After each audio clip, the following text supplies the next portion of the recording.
What's going on, friends? As I'm typing that into the chat there. Oh man.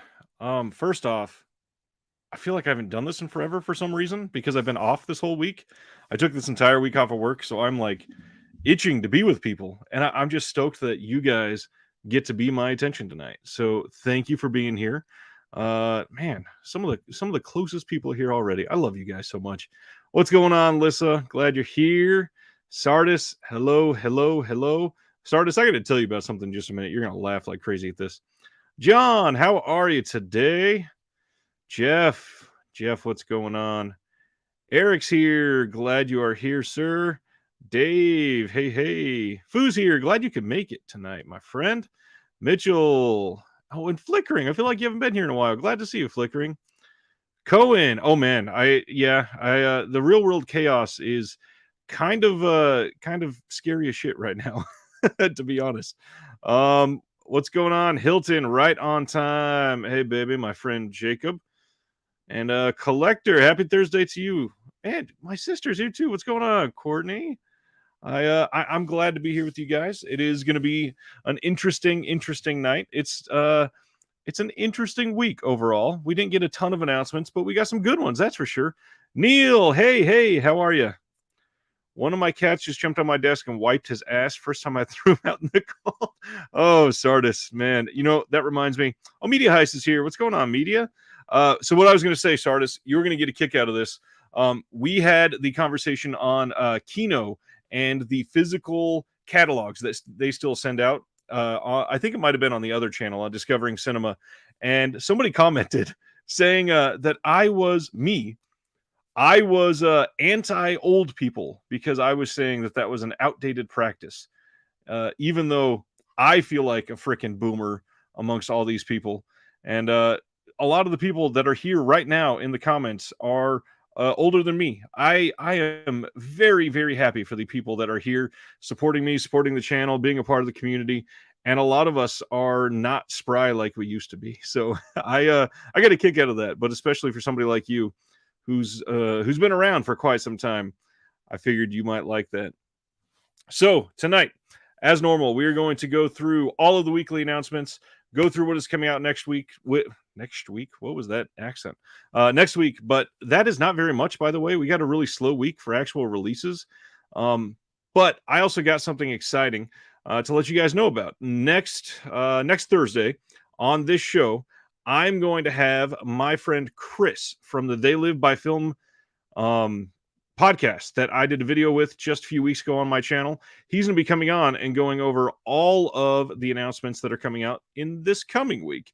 And I can tell you now, I'm already privy of quite a few other than the ones that the other announcement channel leaked today. I know a few that are coming next week, and it's going to be a pretty big week for everybody. So if you have nothing going on next Thursday night, please make sure you come back because it's going to be a long show next Thursday. I can guarantee that there's going to be a lot to discuss, a lot to break down, and some pretty exciting titles. Sardis says catalogs are physical media. Exactly. And I fully support it. I mean, look at the header on this channel. Everything is about full physical media. I'm all about it. Granted, I would suggest opting out of them, but I'm not a you kids get off my lawn type there, Jeff. Lisa says, me too, Gen Xers unite. I think I'm technically a millennial. I don't know. Anyways, there are some pretty exciting things to talk about from this last week. So we're going to go over those, go over the announcements for next week. And then I got a bunch of really random onesie-twosie titles. I got to move one over here to get ready to go over that I got in the last week.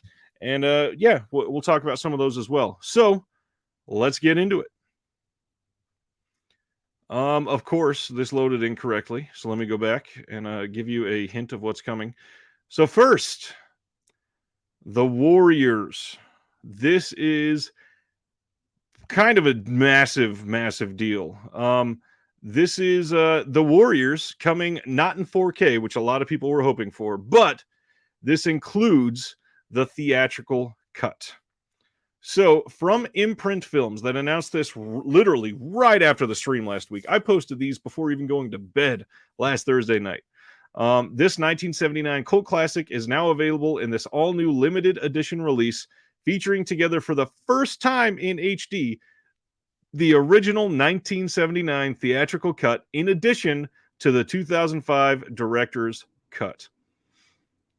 Let's see. Sardis says he watched the whole first season of Mayor of Kingstown. Wow. Yeah, Flip has been into that one as well. I got to get on some of these. So there's a ton of new bonus features in this. The hard box for the Warriors obviously is going to be limited like a lot of the other Imprint titles. Only 2,000 of these are going to be available. And by the way, as of just a little while ago, I checked again so I could tell you without giving some bad information here. This was still available to pre-order on Diabolic right now. So if you want to make sure that you secure one of these without going through Imprint, because the shipping obviously gets a little pricey, you may want to order from Diabolic sooner than later, because this one I kind of foresee selling out before release. I'm just going to say that now. So let's go over everything on this, by the way. So disc 1 is the director's cut. There's going to be a new audio commentary by author and historian Chris, I don't know how to say this last name, Paggiali, and former editor of Fangoria author Michael Gingold. 1080p high-def presentation on Blu-ray. And then the featurettes here, The Warriors, introduction to the new edition by the director Walter Hill. The Warriors, The Beginning, The Warriors Battleground, The Way Home, The Phenomenon, the trailer, English, blah, blah, blah. And then disc 2. Now, something interesting here. It says disc 2, theatrical, where is this? Disc 2, original theatrical cut, UK. However, Imprint has on Twitter put out there that they got the scan for the theatrical cut in from the original. They have the original camera negative, and it does have the original US music in that one scene where the music was changed in the UK. So it appears that we are actually getting the real theatrical cut of this, and the whole UK cut here doesn't really mean anything. They did come out and say that it is the original theatrical cut. All the music is in place. We are good to go. So this, at the moment at least, seems like a massive win, because a lot of people have been asking for this for a long time. So then on this second disc, we have new audio commentary by film critic and author Walter Cha, interviewing with composer Barry Dvorzin, interview with James Remar, interview with Dorsey Wright, interview with David Patrick Kelly, interview with UCLA professor Bryant Kirkland on the origins of the story based on Xenophon's Anabasis. I can't speak there. But yes, there is a lot coming. Now, Media Heist says Paramount Presents line might release theatrical of the Warriors. That would not surprise me at all. However, I really hope they do it the way they did for Almost Famous. Release a Paramount Presents for everybody that's collecting those Blu-rays, but also release a 4K at the same time. There's no reason not to. I don't understand. This is such a seminal film for so many people. This is one that would be disappointing to never get in 4K. So considering this is coming with a brand new high def scan of the theatrical cut, give us the 4K. That would be just the best way to go about this. And it's the Warriors. I mean, it's not some unknown film from 1981 that people are just now learning about. It's the Warriors. Give us the 4K, Paramount. Come on. So yeah, like I said, if you're wanting this one, either Imprint direct or Diabolic right now. However, if there is enough left over, or they've already ordered them, Orbit might be getting some of these. Grindhouse Video has been getting Imprint titles. However, I've noticed Grindhouse Video is pricing the Imprint titles quite a bit higher. Their distributor seems to be charging a little more for them than the ones that Orbit and Diabolic get. So if you're looking to save as much as possible, you might want to stick with Orbit or Diabolic. But again, Orbit doesn't do pre-orders, so you gotta kind of worry about it. Yeah, I agree. Media Heist Breakdown is the good example. However, there's still a lot of Paramount titles that have only come out through Imprint and not in the US at all. So I won't count on it necessarily, because remember, rights are different in every country, and they could have the rights in Australia all locked down. They're super easy, but in the US, it could be one asshole that's holding on tight to something that doesn't want to let go unless they get paid a crazy amount of money. So it's unknown until it's known, basically. Continuing their awesome lineup for May is a box set that I am stoked for. So this they are calling After Dark Neo-noir Cinema Collection, featuring 6 different films in this box. We have After Dark My Sweet, Rush, One False Move, Mortal Thoughts, Flesh and Bone, and Twilight. Now, these are all films from the 90s, starting in 1990 and ending up in 1998. Most are in the early 90s. The first 5 are done by 1993. Twilight is the latest one here by a long shot. And these are, as they say here, this 6-disc limited edition collection brings together some of the best directors and actors in 6 crime-soaked tales of hard-boiled detectives, seductive women, mistaken identity, and suspense in the best tradition of the shadowy world of neo-noir cinema. Now, I have been saying for the entire last year that I cannot wait for a resurgence of the erotic thriller. And with this announcement and what we already know, since the other announcement page goes on and leaks everything that they can possibly find, what we have coming tomorrow, the erotic thriller is alive and well this week. I cannot wait. I really hope that this really brings on a resurgence. Obviously, if it does, it'll be a while before we see the fruits of that labor, but this could be a very good sign. Antoine's here. What's going on, Antoine? Glad to see you. Oh, Dave, completely agree. If any film deserves the title of cult classic, Warriors is it. The only thing that I would kind of argue with that is, does cult really apply to it anymore? It's very much a mainstream classic. It is one that is known to the vast majority of people out there. So that's the only reason I'd stand up against that. But by the way, this is a limited edition 6-disc hardbox with 80-page booklet featuring essays from film critics Walter Chaw and Peter Galvin. This is 2,000 copies limited. Most of the titles, I think there were 1 or 2 that don't get new special features, but most get audio commentaries and interviews and more. And this looks awesome. I really hope that this is as good as it looks. I hope all the scans are good, but it's Imprint. They should be good. Imprint, for me, they're probably about 70% hit, 30% miss, which seems a little high, but then you compare it to some of the other labels, and that's the 70% hit seems possibly a little low, but compared to other labels, I think that's pretty damn good, actually. Paul, it is pricey, but also think about all the work that gets put into a release like that, and it's a hard box. And keep in mind, the price you see on the Imprint site, that is in Australian dollars. So you're actually paying less than that. If you go to Diabolic, you can see the price that they're charging there.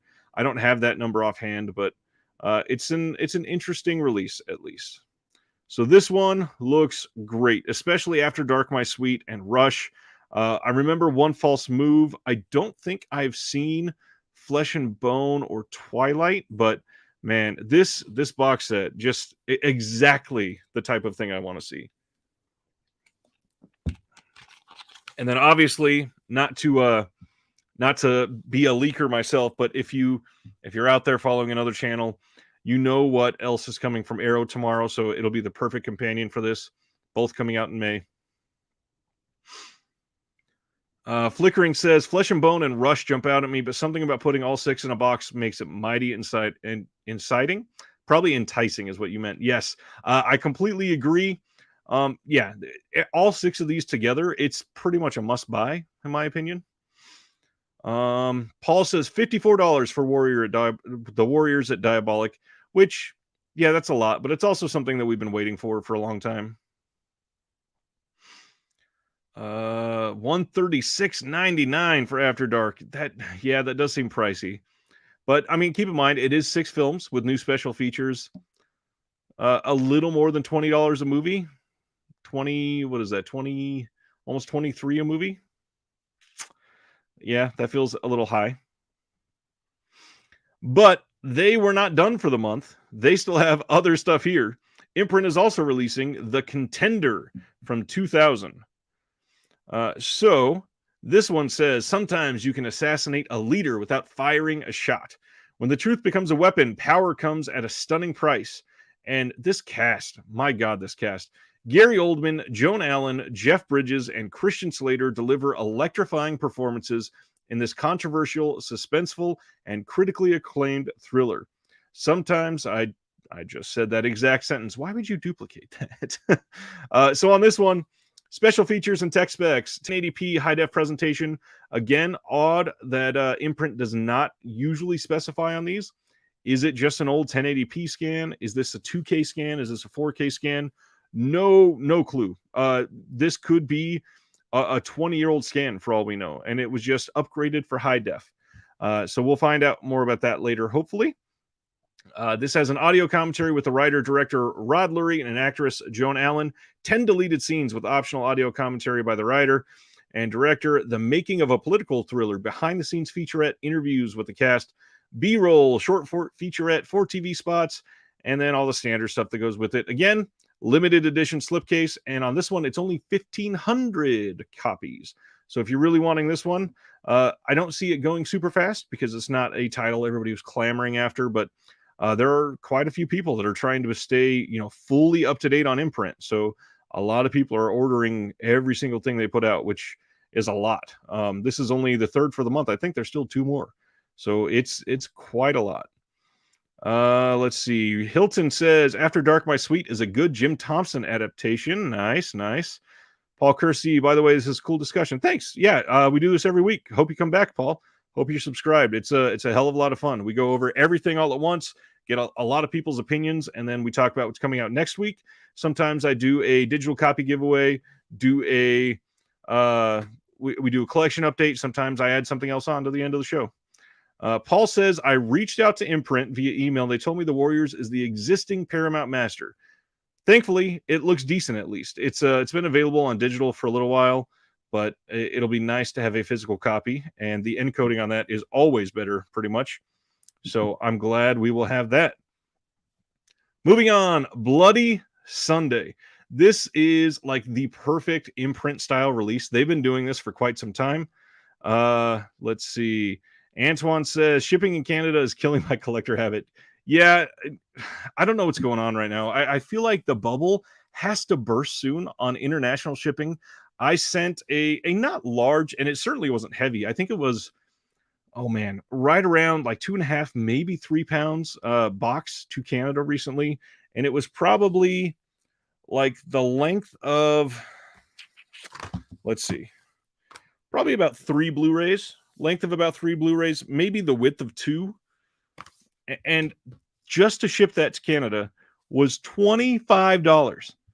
$25 for 2.5, 3 pounds. And it was not that big of a package. $25.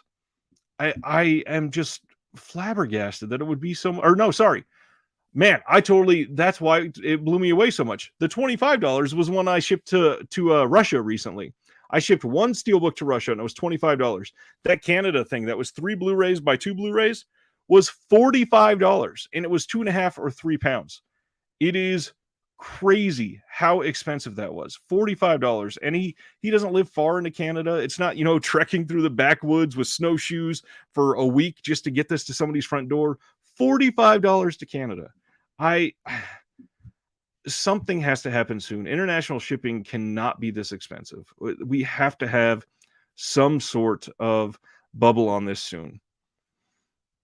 Oh, Hilton, I've been saying this for years, and thank you. I'm going to bring this up in just a little while because we have new Eureka titles to talk about. But yes, Eureka always has free international shipping. Always. No matter where you are, free shipping. You can buy 1 title. Shipping is free. International shipping from Eureka is amazing. It's not tracked, but you can't beat the price. Sarda says, I've eBayed books from Australia, and the shipping is more than the books. That is happening for pretty much everything right now, which is crazy. I don't get it. Let's go to Bloody Sunday. So on the 30th of January, 1972, British soldiers shot dead 13 unarmed civilians taking part in an anti-internment civil rights march in Derry, Northern Ireland.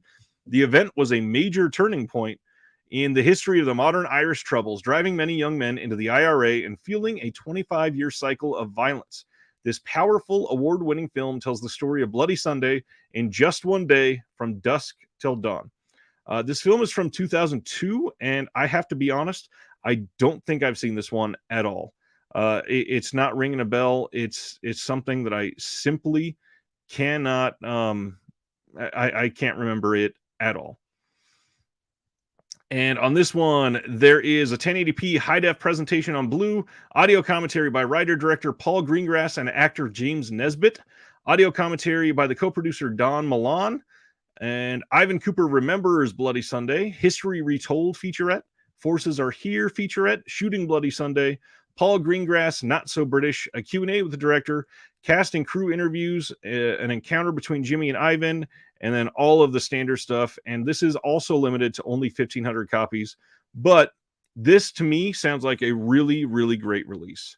I'm definitely looking forward to this. Let's see. Media Heist. How does Eureka do it with the free shipping? I have no clue, but God, I hope they never stop. Oh, wow. Antoine says After Dark from Diabolic is only $43. I assume that means $43 plus shipping. That's really not that bad at all. And keep in mind, the direct from Imprint price, like I said, is Australian dollars. So something that is listed as, I think the last time I checked, something that's listed as $45 is right around 25 in US dollars. So something that is $45.90 would be about $50, somewhere around there. Let's see. Eric's here. What's going on, Eric? Glad you could make it tonight. We are almost done with Imprint. I think we got one more. Oh, no, maybe not. Was that all of them? 1, 2, 3, 4. Oh, wow. Okay. I thought there was 5. Maybe only 4. If you missed it, I wanted to talk about this for just a second, which is weird because it's talking about my picture. So last Friday, I posted an interview, or technically I posted a guide video to Mondo Macabro, everything about the label, showed all of the titles I have, and I kind of think it was a big deal. I had Jared Honor on from Mondo Macabro, and we went into a lot of detail. He also dropped all kinds of great hints for what is coming up this year. So first off, one of the things I wanted to cover, you know what? I'm going to hide this while I talk about it, because it's a little weird. So Mondo Macabro. So the 4K of Dr. Caligari that is coming out later this year will be on sale during the during the Halloween sale that they have. But one of the coolest things about this is that it is being restored at the same place that restored Suspiria for Synapse for 4K, which means it's going to look incredible. I absolutely suggest everybody look into that release when it comes out. We'll be talking about Mondo Macabro a lot this year, guaranteed. One of the other things he teased is that they are going back to the Bollywood horror titles, which means they are probably going to be coming out on Blu-ray. I don't think it'll be all the same titles. For example, Mahakal, which was one of those titles previously, is now on Massacre Video. So that one will likely not be included. Really stoked about that. Those Bollywood horror titles they're wacky. And to go with the byline for Mondo Macabro, keep remembering this, is that it is the wild side of world cinema, and they lean into that. Then the final thing that I wanted to go over is that Jared is teaming up with Jesse Nelson from Diabolic to form a new label under Cauldron Films that is getting announced in the next couple months. Now, he did not say the name on the stream, but he did tell me that it is exploitative, silly, trashy action from Asia that is going to be under that line. And he also let me know the name, and I'm going to share it right now. I got permission to share this, but obviously there will be a future press release that's coming on about this. Nerd, what's going on? I'm glad you're here tonight, man. So the name of that label that's coming out with Jared and Jesse is going to be called Neon Eagle Video, and it's going to be announced here really soon. And they're going to be going, like I said, trashy Asian action flicks, and it sounds perfect for my taste. I cannot wait to see what they do. As he alluded to in that video, he's already signed 2 or 3 titles, with another one already coming. So they legitimately have a slate already in place. I cannot wait to see it.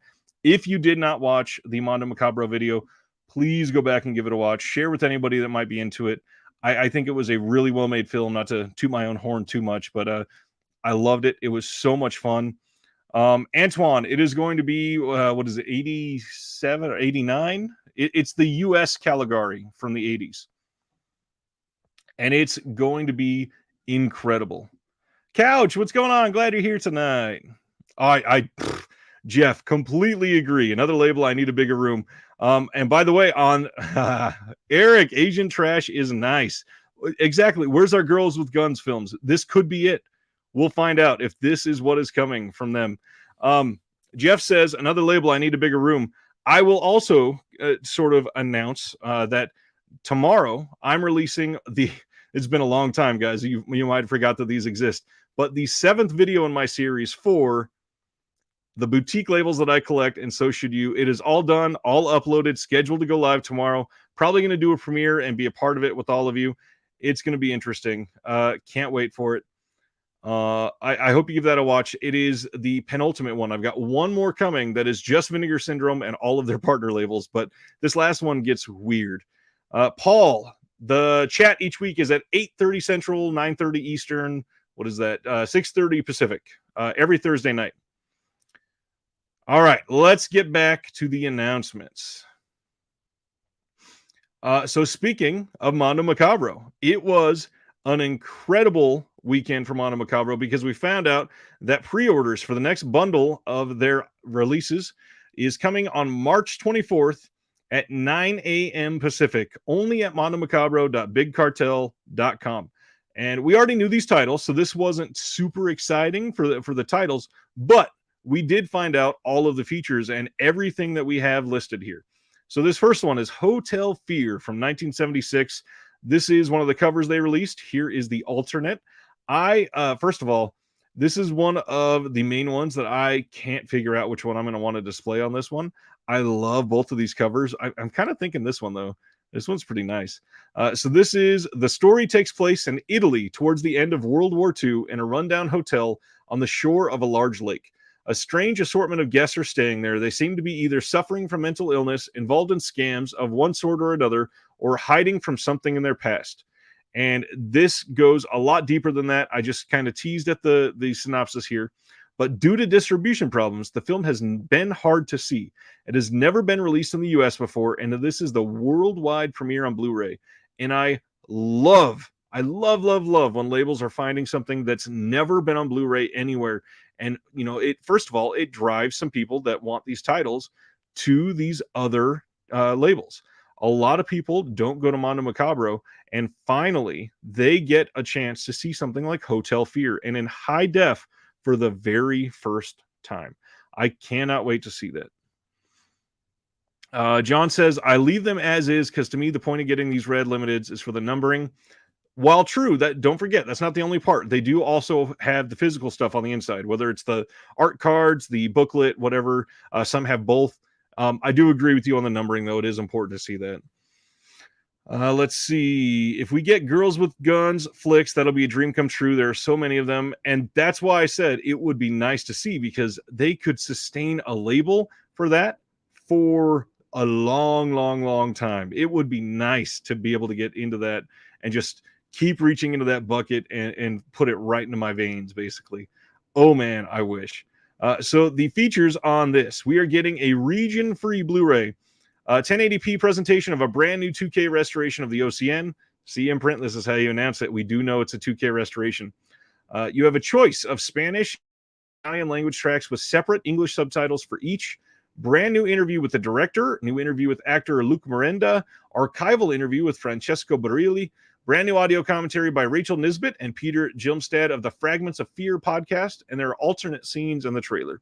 And then the limited edition feature, which obviously comes in this beautiful red case like it always does, a 20-page booklet featuring brand new writing on the film by Italian film historian Roberto Curti, set of lobby card reproductions, and then the reversible cover with both of the arts like I showed you. And again, I just mentioned some have art cards and some have booklets, some have both. This has both. This is going to be a really nice release. I cannot wait to see this. Mitchell, I wish I would have gotten a limited for Queens of Evil for that second disc. That is a killer release too. That Queens of Evil is literally one of their most loaded releases. I love that release. The next one, which, oh my gosh, the first one was exciting to me. This one might be a little more aligned with my taste. So this is Strangler versus Strangler from 1984. Again, all three of these are going to be on sale March 24th at 9 a.m. I've already got a reminder in my phone for this, so I can't wait. Let's see. It's the mid-1980s, and the city of Belgrade is aiming for metropolitan status, which would put it on a level with New York, Paris, and London. For a city to reach that category, it has to attain a special level of crime. It needs a serial killer. Exhibitionists and cemeteries, peepers and parks, bank robbers, reckless drivers, rapists, murders, all these Belgrade already has. For the city to be classified as a metropolis, it needs the king of criminals, the Strangler. Suddenly, a series of murders takes place. A deranged flower seller is strangling women on the streets of Belgrade. Their crime in his eyes is being that they refuse to buy his carnations. At last, the city has its own serial killer. Finally, it can attain the status of metropolis. A local new wave rock musician becomes obsessed with the murders and releases a single dedicated to the Belgrade Strangler. An outspoken female DJ condemns media interest in the case, arousing the ire of the Strangler himself. Gradually, these three characters find themselves drawn together, leading to a surprising and bizarre climax. And it looks just fantastic. Let's see, features here. This is Region A locked, not going to be a region free release on this one. Worldwide Blu-ray debut, US home video premiere, 1080p presentation from a brand new 2K restoration of the OCN, choice of Serbian language track with English subs or rare English language dub. Interesting. Brand new interview with the director Slobodan Siljan, audio commentary from Serbian film critics and historians Dejan Ognjanovic and Igor Stanojevic. And then the limited edition features 20-page full-color booklet with brand new writing on the film by Dejan Ognjanovic. And this one is getting 1,000 numbered copies in the usual red case. This release sounds fantastic. And from what I hear, I can't remember. Somebody did a write-up on this, and they pitched it sort of as a Sacco ripoff, which amazing. First of all, that sounds awesome. I cannot wait to see this. I love these sort of trashy wannabe movies. It kind of, I don't know. It just hits that spot in me that makes me say, I need to see this. And oh God, Jeff, I love that. Jeff says every city needs one. They need a Strangler. So perfect. Jeff says, how is Eastern European cinema? Don't know a lot of it. A lot of it is great. There is a lot of really good films that you could easily discover through this. One of the ones that I would highly suggest is The Cremator in the Criterion Collection. Friend of the channel, Matt, turned me onto that one, and I highly recommend it. Let's see. Mike says a locked, that's rare, Mondo are mostly region free. Keep in mind, they don't get to choose that. Whoever is giving them the rights to the film, they are the ones that get to say it has to be locked or it can be region free. So it's not up to them. But yes, it is very rare. Most of them are region free because they have quite a few fans all around the world on this one because they stick to a lot of global cinema. I mean, the tagline, again, for the company is the wild side of world cinema. All right. The final one coming available for pre-order in March is Apocalypse After. This is films by Bertrand, I think it's Bertrand Mandico. So this is Apocalypse After, films by Bertrand Mandico, is one of the world cinema's most visionary and original filmmakers. He began work as an animator and went on to win many awards for his short and medium-length films. In 2017, his first feature, The Wild Boys, was released to great acclaim and was followed in 2021 by his second full-length feature, After Blue. He is currently working on a new feature called She is Conan. Let's see. Mandico makes films that are unlike anybody else's. His work has an astonishing beauty mixed with moments of dark humor, cruelty, eroticism, and melancholy. The textures, colors, secretions, and sounds from which he constructs his films create a seductive and immersive world that envelops the viewer, drawing us into a magical and mysterious place where almost anything could happen next.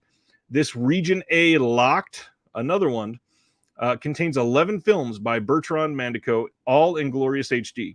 So this has Apocalypse After, Blue Cavalier, Borrow in the Box, Depressive Cop, Any Virgin Left Alive, He Said He Is Dead, Living Still Life, Our Lady of the Hormones, Prehistoric Cabaret, Salambo, and The Life and Death of Henry Darger. This limited edition will feature a 20-page full-color booklet featuring art and design by Bertrand Mandico, brand new cover art by Giles Franks, and numbered to 1,500.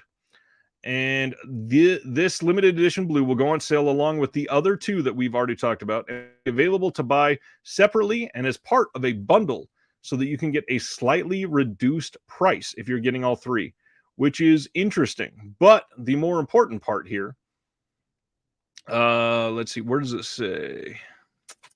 Please note, there will not be a retail edition of this release. So if you are wanting every single Mondo title, or you're after all of the blues and you normally wait until they're available on Amazon or Diabolic or something like that, this one is not going to be available anywhere else except for the Mondo Big Cartel site. So if you are wanting it, make sure you're getting in there and pre-ordering it as soon as it's available. Shipping is tentatively planned to start in early to mid-April, and please note that all orders will not ship out at the same time. It will take 2 to 3 weeks in order to get them all out.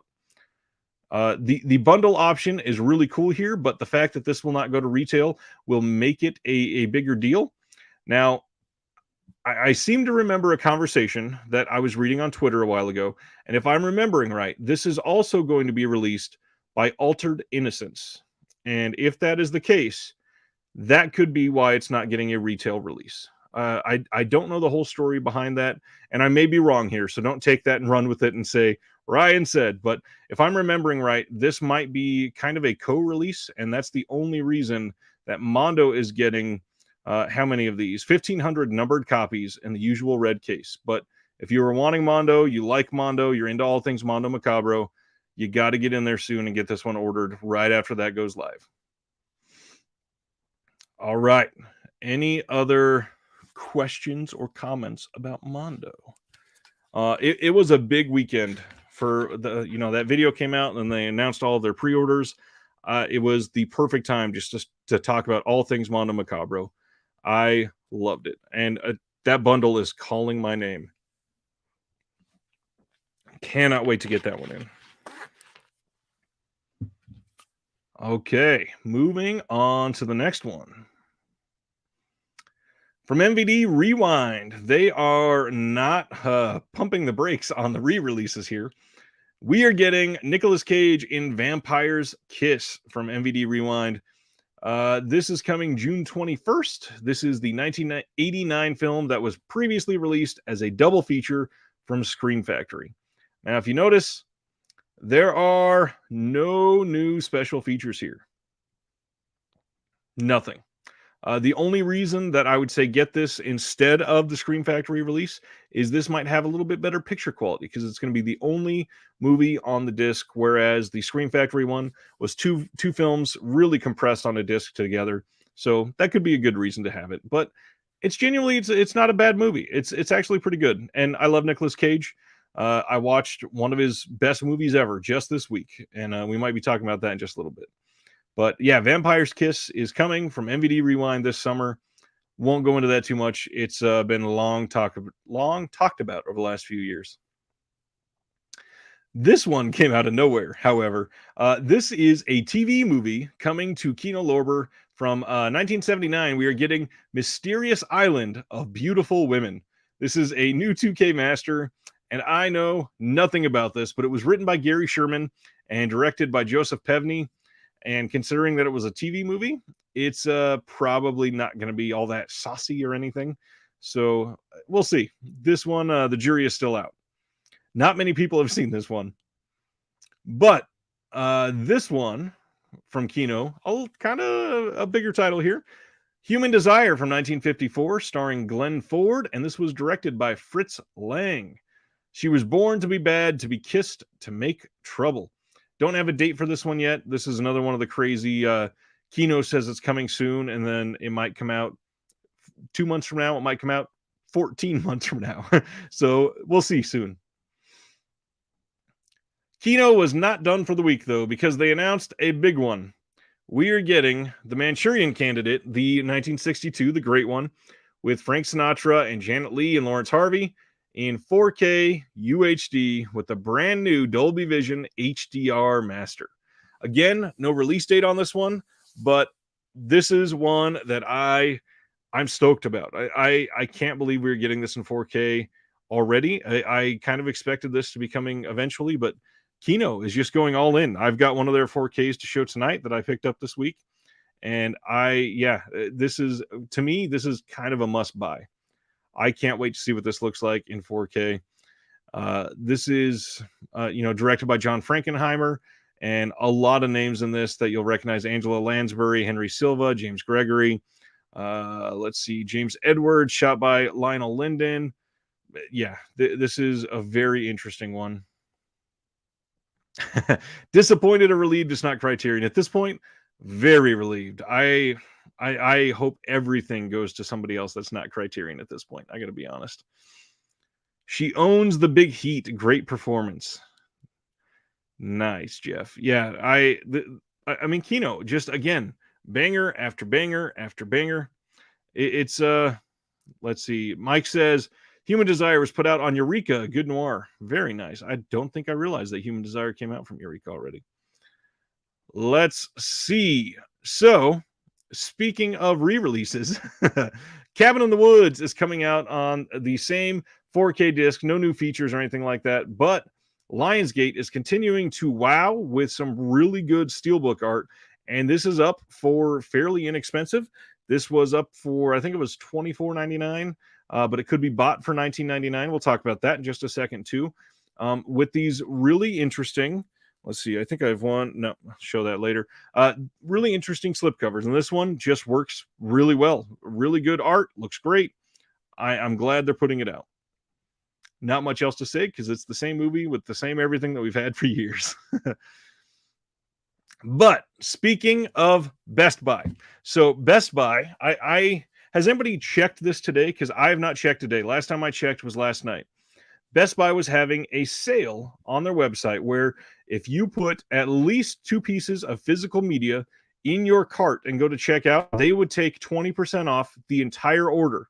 Now, the big deal about this is that it was counting for all pre-orders. So you could go in and put that. Cohen says it is still active. So if you are just now hearing about this, this might be a good time. So if you go to Best Buy and you put in any pre-ordered item. So right now, the 4K of, I checked for Scream Factory, the 4K of Happy Death Day, I could not find on the site, but Happy Death Day 2U in 4K, you could find on the site. So you could put that in your cart with something else that was coming out eventually or something else that was already out that you want, and go to checkout, and it's 20% off of both. So something that is $25 on release, you're going to get for $20 on the day of release. And that's pretty damn awesome for pre-orders. It is a really good deal. I went in and put in for quite a few because not a lot of Best Buy stuff gets discounted this much anymore. Target usually gets the better discounts. So by all means, if you're interested, need any help with it, comment below. Let me know. If you're watching this in the next day or two and it's still available, comment, and I will come in and try to help with anything that I can. But this is a great deal, especially for those pre-orders, because those are rarely, if ever, discounted through any of these sites.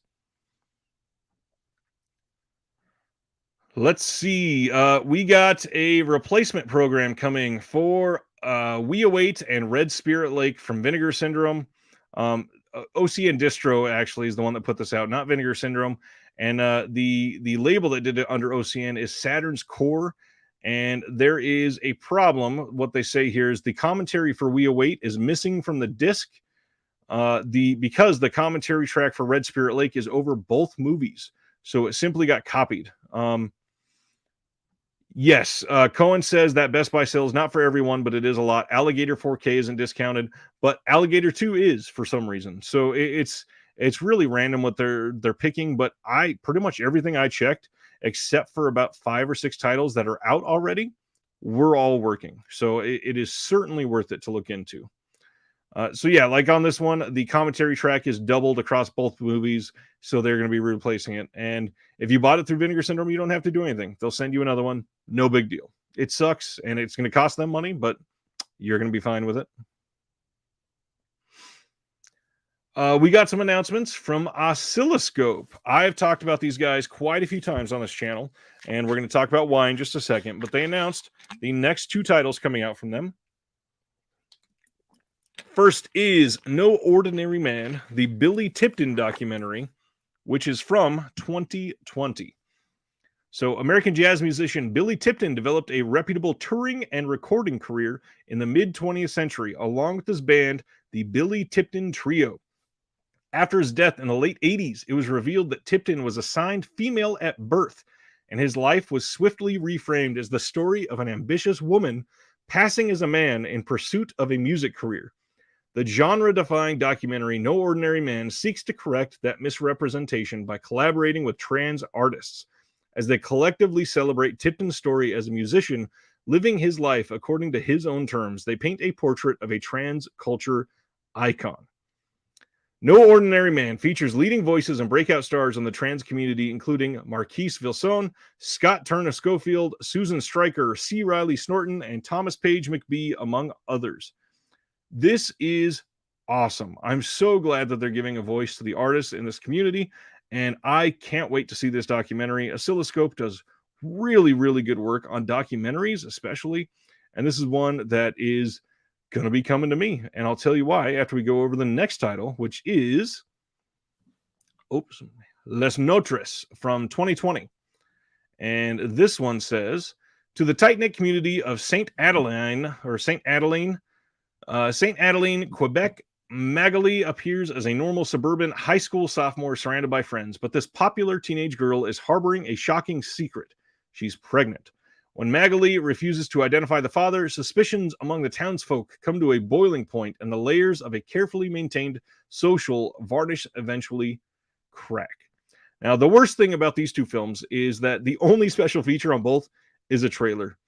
Nothing else extra, just the movie and a trailer, which kind of sucks for this sort of thing. But there is a way to get these very cheap. And I'm going to remind everybody right now of the Oscilloscope Labs Circle of Trust, which is the way that you can go on their website and at any time subscribe to their Circle of Trust for $100. And what that does is get you the next 10 of their Blu-ray releases sent to your house. These will be coming as part of your subscription if you are a member of the Circle of Trust. And that is great because, again, it's $100, which means each of these is only costing you $10, including shipping, which is wild. These are both coming in May, Sardis. They did not give a definitive release date. I believe it is near the end of May. And I think the first one is the Tipton documentary. And if you subscribe now, you can get both of these. If you subscribe in June, after these are released, you can even choose to have these be the first 2 that you get. But Oscilloscope Labs, for $100, become a member of their Circle of Trust, and it is one of the best deals all around. All that is man, my friend. Hello, how are you? Oh, and Ken's here. What's going on, Ken? Yes, so I think that the first one, this No Ordinary Man, is the first release, and maybe not. Look at the numbers here. Les Notres has number 125, and No Ordinary Man has 126. So that could be. The last release we got retailed for $40, and that tells you a lot about Oscilloscope Labs. They are worth a good amount of money for what they're releasing, and if you are part of the Circle of Trust and giving them $100, you're getting that $40 release for $10. It legitimately one of the best deals in all of boutique Blu-ray. It is fantastic. And again, you never pay for shipping. They just come to your house. But when you pay $100 once, and that could be one movie at a time, usually it's 2. They tend to release in batches of 2. But even then, that means they're shipping around 4 to 5 shipments at least to your house for $100. That is fantastic. What other label could ever do something like that? I don't know how they do it, but it is fantastic. Oscilloscope Labs, again, yes, look into them if you never have, please. They do great work. I wish these had some features, but $10. That's it. Warner Archive coming in April. We have two. It's Kevin Costner month for Warner Archive. We are getting 2 Kevin Costner films. First, we're getting Fandango. This is from 1985. 5 college buddies from the University of Texas, circa 1971, embark on a final road trip odyssey across the Mexican border before facing up to uncertain futures in Vietnam and otherwise. These are not going to be very feature-filled discs. They already announced these, and they're looking a little light, but I don't think I've ever seen Fandango. I've seen the second one probably 100 times, but yeah, these look decent at least, all except what is going on with Costner's haircut here. When I saw this picture, the first thing I caught on was what happened there. Let's see. Oh, here we go. Peter Puffer says Fandango is a Tarantino favorite. I had not heard that one. That's awesome. Interesting. So speaking of the other one, let's go over to that one. We're getting American Flyers, which also is from 85. And for those that don't know, Marcus takes his kid brother David with him for a physical test and a brain scan, suspecting cerebral aneurysm like their dad died of. They head off on bikes for the Big Rockies bike race with Marcus's Sarah driving the van. And American Flyers is a fantastic movie. I watched this so many times when I was young. I think my dad loved this film, if I can remember right. I've suppressed a lot of those memories at this point, so I'm not really remembering. But I think my dad loved American Flyers. This is one that I probably watch this once a month at least through like age 10 or 11, but probably even a little more often than that. John says, what isn't a Tarantino favorite? That's a good point. But even then, it still holds some weight at least. All right, this was some exciting news for some people, not for everybody. Turbine Media out of Germany is releasing the Texas Chainsaw Massacre, the good one from 1974, in 4K with a brand new remastering. Let's see what exactly it says here. Based on the 40th anniversary 4K restoration, our colleagues at LSP Median have newly encoded the film, giving it the HR10 and HDR10 and Dolby Vision treatment. The sun over Texas will burn in your home theaters even more authentically than ever before. This is coming in this slipcase steelbook. This picture in the middle is going to be the actual steelbook, and I have close-up pictures of all of the slipcases, but really, it's the same restoration as the 40th anniversary, which has been out for a while at this point, and this is just a new HDR grade.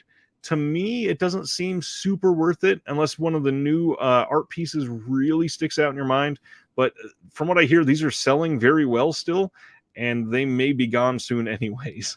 So there are 4 different versions of this. You can see the covers on the back here. Let's look at those a little closer. So this is cover A. Really like this cover myself, actually. This is cover B, the classic one. As a minimalist, I think this looks great. As cover C, this is a fully new art piece. I think the mask looks a little off here to me. Let me see if I can zoom in. Not to nitpick on the art too much. There it goes. It's good, believe me, but I kind of think it could be a little bit better here.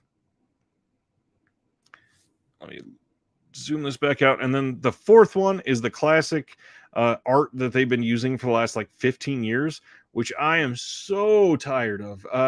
This, to me, this doesn't feel like Texas Chainsaw Massacre. I've never liked this art very much. Nathan says he's done buying Texas Chainsaw. My Blu-ray's good. I get that. Let's see. If Dark Sky doesn't release TCM in 24 for the 50th anniversary, they'll never release it. Maybe Second Sight. We'll see. I could see someone else releasing this in 4K, getting the rights back from Dark Sky. I don't think Dark Sky will be able to hold on to them for forever. John, I don't think I've seen the Japanese one sheet. Justin says cover C is the old media VHS release art. Really? That was, what is it? This one? Okay. Interesting. I don't think I knew that. Let's see. Pass on Texas Chainsaw HDR. I get that. If it had a new restoration, I would be a lot more into it. I got to be honest. But the art here is cool, and a lot of people are into it just for the steelbooks. But again, let me show that steelbook again. A lot of people have this steelbook because that exact steelbook has been released before. Yeah, I don't. I'm not a huge let's jump on this one. So we talked about Cauldron Films earlier, and just to give everybody the warning that in, let's see, 13 and a half hours, we're going to be having 2 new limited edition Cauldron Films Blu-ray titles up for pre-order tomorrow. Both are newer, but very different films that fit pretty firmly in the Cauldron brew. These will be available at cauldron-films.com and diabolicdvd.com. They usually have some sort of reason to get them through Cauldron Films and not Diabolic, but Jesse's involved with both, so there might be like a slight bundle discount or something. But if you want them, again, immediately and directly is the best way to support these companies. So if you're interested in these and you can, support them tomorrow as soon as possible. Mitchell, I don't see it being more Fulci yet, although from what I hear, they may have another Fulci in the pipeline. That's not a guarantee, but we'll see. Flickering says, getting the chance to see the 4K of Texas Chainsaw on the big screen for the 40th, I could get behind the 4K, but not at a premium price. And that's the thing. To bring it in from Germany, when you can't read all of the words on the back if you don't speak German, for a lot of these releases, that's just a little too much. It's a lot. And I would agree, Flickering. I would love to see TCM2 in 4K. I think that's gotten a lot more love recently, so that's more likely than ever. However, we'll see. I mean, it's out of print from Scream Factory. Maybe Kino will put it out in 4K. Who knows? And John, this is the first thing I thought. Contraband and Murder in a Blue World must be on track for a release date, ready to go. From Kino, they announced Sacco and Vanzetti. This is from 1971 with a color and black and white version. Riccardo Cucciola and Gian Maria Volante are Sacco and Vanzetti, subjects of one of the most infamous trials of the 20th century. Boston, 1920, Italian immigrants Nicola Sacco and Bartolomeo Vanzetti, known for their anarchist beliefs, stand accused of robbery and murder. Their political leanings are used as evidence against them, but defense attorney Fred Moore is convinced of their innocence. As anti-immigrant and anti-radical sentiments run high, one of the most polarizing trials in U.S. history unfolds in this riveting docudrama from director Giuliano Montaldo. The musical score is composed and conducted by the great Ennio Morricone, featuring folk music legend Joan Baez. The top-notch cast also includes Cyril Cusack, Jeffrey Keane, William Prince, and Claude Mann. Of course, they had to throw in, this will also be available on DVD. Yeah, this one for some reason is sticking out to me. It could be because of what I do for a living, but I've never seen this, and it sounds so intriguing. I would love to be able to see this. This is definitely on my want list for soon, and this is coming in May 3rd. This is not getting any big limited edition release, no slipcover, no booklet, anything like that. So if you're interested in it, you could probably hold off and wait for a sale in a few months when it's like $6 or $7 from Kino, because they're the best boutique for sales. Jeff, off to bed. Gotta love those 12-hour hospital shifts. Enjoy your night, friend. I hope you have a good night. The stream will be here for you to finish tomorrow. Glad you were here when you were. Moving on, today we got 2 exciting announcements from Eureka. So once again, I will bring up the fact that Eureka, free shipping internationally, no matter how many titles you buy. They are always there and able to be shipped out immediately. If they are pre-orders, they'll come at release date. It would be something that, it's a good way to save some films. some money on films. Sorry.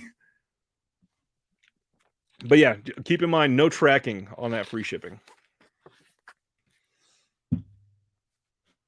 Let's see. Ooh, Nathan says, I wonder if Kino will release the Jean Roland films in 4K. That is interesting. I wonder if Redemption still owns them.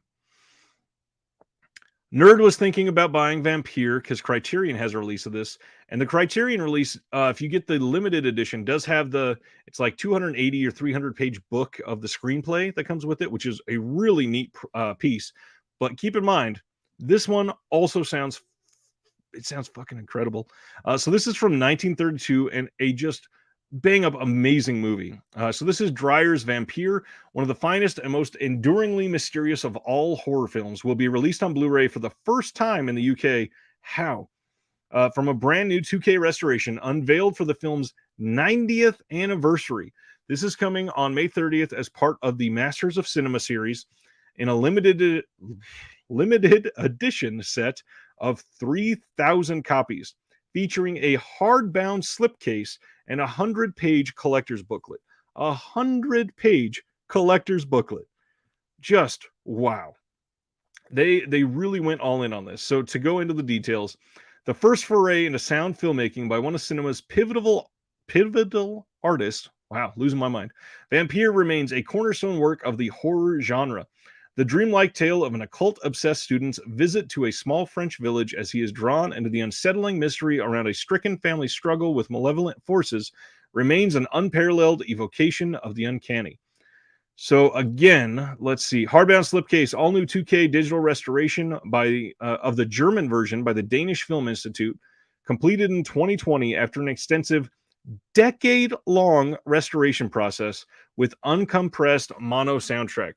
There are two audio commentaries, one by critic and programmer Tony Raines, the second by filmmaker and Vampire fan Guillermo del Toro. Visual essay by Casper Tjeiberg on Dreyer's Vampire influences. New video interview with the author and critic Kim Newman, my hero, on Vampire's unique place within vampire cinema. Two new video interviews with music and cultural historian David Huckvale on the film's score and its adaptation of a Sheridan Le Fanu. Karl Dreyer, a documentary by Jorgen Roos, two deleted scenes removed from the German censor in 1932. The Baron, a short Masters of Cinema documentary about Baron Nicholas de Gunsberg, and a 100-page book featuring rare production stills, location photography, posters, the 1932 Danish film program, a 1964 interview with Baron Nicholas de Gunsberg, an essay by Dreyer on film style, and writing by Tom Milne, John and Dale Drum, and film restorer Martin Korber. Holy crap. There is so much on this. It is crazy how much is on this. Yeah, this is great. Obviously, a classic, one that a lot of people have the Criterion release for, but I got to be honest, this release sounds like it could even be better. There's so much on these discs, and it's from Eureka with a brand new restoration. It looks great. Dude, McMahon, the reminder didn't notify me when this started. Sorry about that. That sucks. What do I think of finally getting the theatrical version of The Warriors on disc from Imprint? Super excited. Never thought I'd see it. We did go over that first, so make sure you go back and watch the first of the three of the stream. Long story short, super excited. I'm glad we're getting it. It's one that everybody's been clamoring for, so something that frankly will shut a lot of people up. But I love The Warriors. I really hope we get a good US release too, though. After Vampire, they announced Revolver. This is from 1973, and I got to be honest, I love this slip here. I love the art on this slip. It looks great, especially what they did in the details on all this. I mean, the shattering with the face looking through, the shadow on here that looks like 3D almost. All of these that are just classic crime film staples. This looks great to me. Revolver is from 1973, like I said, and is a suspenseful crime thriller starring Oliver Reed, co-written and directed by the legendary Sergio Salima, on Blu-ray for the first time in the UK from a brand new 4K restoration. This is going to be a part of the Eureka Classics range, not the Masters of Cinema, on May 16th, let's see. They had the dates different. So I think it's May 16th, not the 30th. There is 2,000 limited copies with the slipcase and collector's booklet, and you can pre-order it now. So after directing his triptych of political and acclaimed spaghetti westerns, Sollima directed 2 crime thrillers in the poliziotteschi genre. Sollima was a perfect fit for the style of filmmaking, and the 2 films he directed in the genre are both essential viewing. Presented here is the second, Revolver, starring Oliver Reed and Fabio Testi. Kidnappers have snatched the wife of Milan's top prison warden and demand the release of an inmate as ransom. But when the warden allows his prisoner to escape, the two become trapped in a deadly conspiracy that reaches from the halls of government to the bullet-riddled city streets. Can an obsessed lawman and an escaped convict survive the forces of corruption as well as each other, or does the ultimate law of society belong to the revolver? First off, that is like the best copy of the week. I love the way they describe that, but this is awesome. I love Eurocrime. I'm glad they're doing it. I'm glad that they're stepping into the genre. I hope that this brings more. I can't wait for it. Let's see. Mike says, Revolver is a great film. Have the Blue Underground DVD. Nice. Could be time to upgrade. Peter says, I think Imprint Blu-rays are all region. Most are. Not quite all of them. There are some that are locked region B, but very, very few. Keep in mind, no label can all be all region free. It is all based on who is licensing to them. So unless they license from somebody that is always allowing region free, like Disney, oddly enough, on Blu-ray is all region free, but they're not. They're licensing from a few different places. So some of those license holders could say, before we give you this license, I want to make sure that you are, locking at region B. But most of them have been region free so far. Revolver sounds great, and then this is getting new 4K restoration, English and Italian audio options, optional English subs, newly translated for this release, new commentary by author and critic Kim Newman, my favorite. Probably not actually my favorite. My actual favorite's the next one. Brand new interview with film scholar Stephen Thrower, the man, the myth, the legend, author of Nightmare USA. By the way, I think I've said this before. Hey, what's going up, Flip? Glad you're here.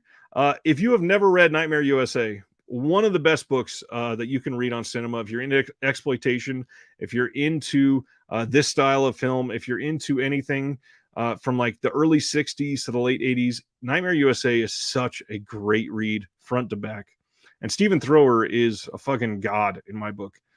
Archival interview with actor Fabio Testi, original trailers and radio adverts, plus a limited edition collector's booklet featuring 2 new essays by author Howard Hughes, one covering the background of the making of Revolver and an extensive piece on Ennio Morricone's Eurocrime soundtracks, which that second one sounds great. I really want to read that one. Maximus, been away forever, but you're back. My friend, I'm so glad you're here. Ken, are we getting some Bava 4K this year? Oh, that's hard to say yes to. I'm going to bet that by the end of 2023, we have at least 2 Bavas in 4K. I think I could stick to that. With how quickly some of these companies are putting out 4K, I could easily see that. That is Revolver. And a couple more smaller announcements. Nothing crazy here, but they're putting out the Friday the 13th Part 3 Steelbook out from Paramount. This is going to be a wide release. Nothing new on this. No new special features. I doubt even that we're going to have the 4K scan that Scream Factory got in this Steelbook. But it's kind of cool that they're using the original poster art. It'll probably be very cheap too, like $15 on release, maybe even less. So if you're into that just for the art and just because it's the original poster, I get that. So it could be cool. John says the tit still has milk. Yes, it is. It was getting dry, so we had to refill. And I did it again at least once a week, every single time. This one, Watchmen, is coming as the next title from Titans of Cult. For those that don't know, Titans of Cult is a I don't really want to call them premium, but it's like a steelbook collection line that is from overseas, and they've done, I think, 12 or 13 titles so far. They generally come with this slipcase, that you open up, and the steelbook is inside, and it usually comes with like an enamel pin or a badge or a patch, something like that on the inside that you can like. However, I will say this, I mean, not that the art is necessarily bad art, but I think this might be the worst steelbook I could imagine for The Watchmen. Uh, the art does not work with the movie. It is, I think this would have made very good internal art on the steelbook, but to have it be the entire outside, it does not work for me. I think this is just plain bad. Yeah, I cannot see wanting this steelbook. I can see if you're complete on Titans Occult, but that would be the only reason for me, at least. And the final announcement that we got this week is Treasure of the Four Crowns coming in 3D. Wow, I misspelled at the top there. From Kino Lorber. And this is getting one of their new fancy slipcovers. And I love that they keep doing 3D stuff, even though I don't have a 3D TV anymore. But let's break this down. They've been doing 1 or 2 3D titles a year for the last few years. This seems to be a great addition. This is newly restored in 3D by the 3D Film Archive, so you know it's going to look incredible. New audio commentary by film historian Jason Pachonsky. New audio interview with star Tony Anthony, conducted by filmmaker Douglas Hosdale. The trailer, and then there is a Blu-ray that is 3D for polarized and anaglyphic. The red and blue glasses will both be on the Blu-ray. I am always happy with more 3D coming, and I really hope that people out there are supporting this. I think the fact that this is going to be silly, but I think the fact that they're putting a slipcover on it will get more of these sold. But if you don't have them, they have put out, Dynasty in 3D. They have put out, let's see, I think, did the 3D Nudie Cuties collection, did that come out? Yes, it did. It came out from Kino. There was a few more that they've done together with the 3D Film Archive, and they're always really well done. So this is from 1983. Let's see. It says, when a set of mystical artifacts falls into the hands of a diabolical cult leader with plans for world domination, it's up to the devil-may-care JT Stryker to reclaim them. Together with a ragtag team of mercenaries, Stryker must battle terrifying natural and supernatural enemies within a fortress-like temple where the stakes may be nothing less than the balance between good and evil. So get ready for an unforgettable adventure with top-notch direction by Ferdinando Baldi, who did Django Prepare a Coffin, thrilling score by the legendary, again, Ennio Morricone, and a fiery and apocalyptic climax so real it'll send you running for cover. This edition of Treasure of the Four Crowns comes with an eye-popping 3D restoration by the 3D Film Archive. This is great. Yes, Revenge of the Shogun Woman, that's the other one I was thinking of. And let's see. Maximus says, when the new PlayStation VR comes out, I'm getting it and going to load up on 3D movies. Awesome plan. Yes, for those that don't know, you can use any sort of VR to watch 3D films. And supposedly it works really well. There is I think it's Samsung phones, has a VR viewer where you literally plug your phone in. And that is some way that people have watched 3D that way. But some of the real VR, like the PlayStation VR, is supposedly really great for things like this. So if you're interested in 3D, please support it. It is something that it takes a lot of time and energy to do the restoration on these. And the 3D Film Archive is putting so much work into them that it's a lot more than you think. I mean, film restoration alone is a lot more than people realize. It is crazy how much work truly goes into some of these releases. There is a lot of information about the restoration process from Jared in that full interview I did with him that I'm going to be talking about next week. I mentioned in that video on Mondo Macabro that you'd be able to get the full-length uncut interview here soon, and you'll find out about that, I think, next Wednesday or so.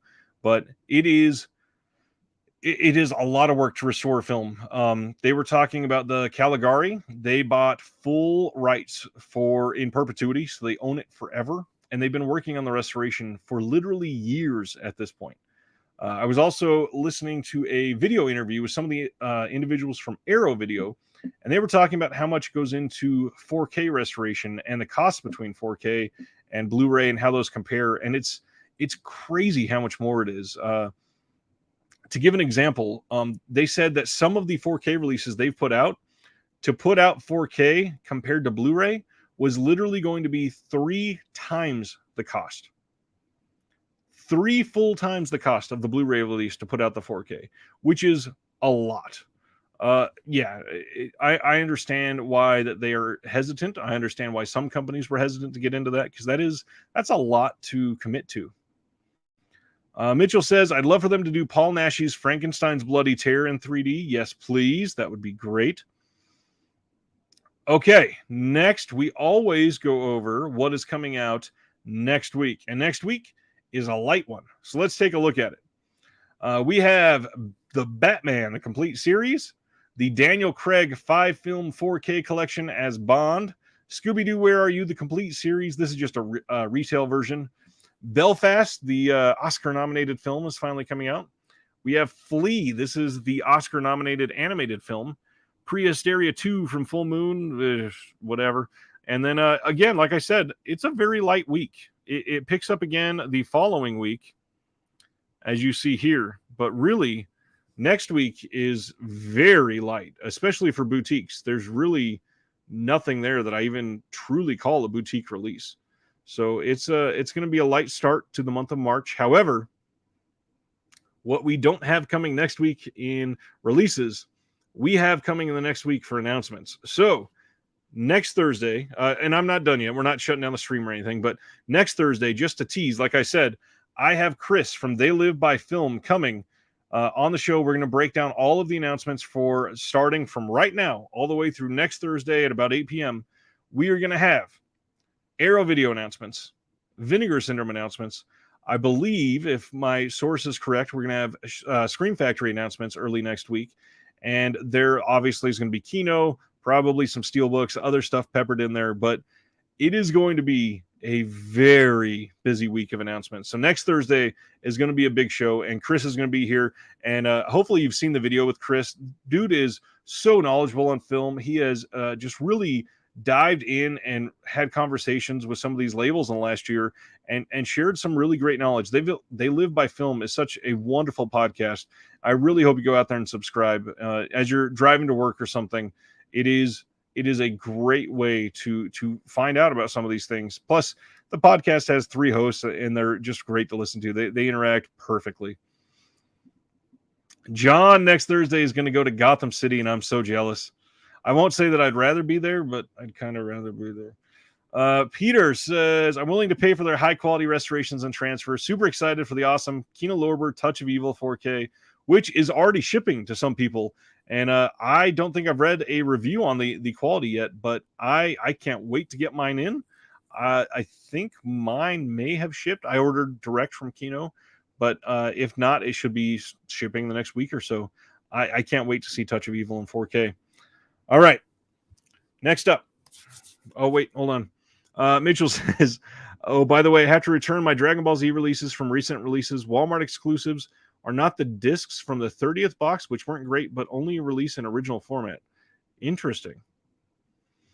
Phenomenon 4K. This one is shipped too. I ordered mine from Arrow this time directly to get the original art release. I don't know why I'm holding on to that so tightly, but I ordered that and it has shipped. Should be in the States here pretty soon. Not too fast, but yeah, Phenomenon 4K is going to look great. I can't wait. And that for anybody that didn't see, Synapse shared that their version of Phenomena in 4K is already sold out from the distributor for the limited edition. So if you can find it in stock anywhere and you're after it, you might want to buy it sooner than later. Sardis picked up Spiritual Cinema Circle DVDs, curated feature films, 75 volumes. My goodness, 2007 to 2017.